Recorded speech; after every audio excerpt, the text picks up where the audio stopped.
Hi, I'm Zach.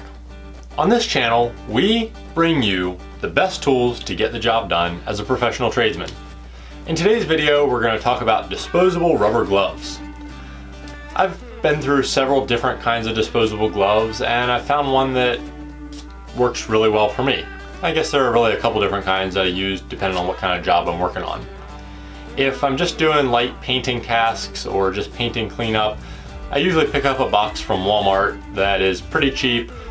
They last for a little bit. I'm not using them for anything super heavy duty, and I can always keep a box in my painting supplies.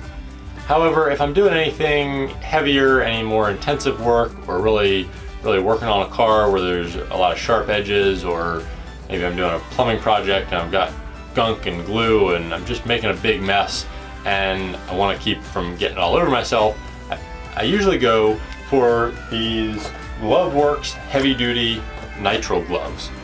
Got these on Amazon and they had some really good ratings, so I decided to give them a shot. I usually wear a medium glove and I picked up the large here and they seem to fit me well.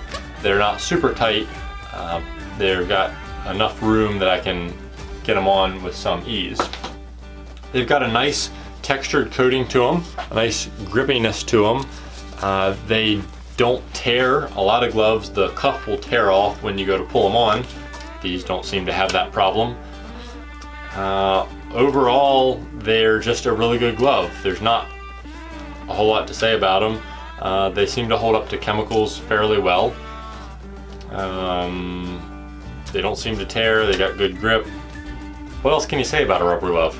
I don't know. If you want anything more heavy duty than this, then get a non-disposable pair and go with them. But otherwise, these might be just the tool for the job.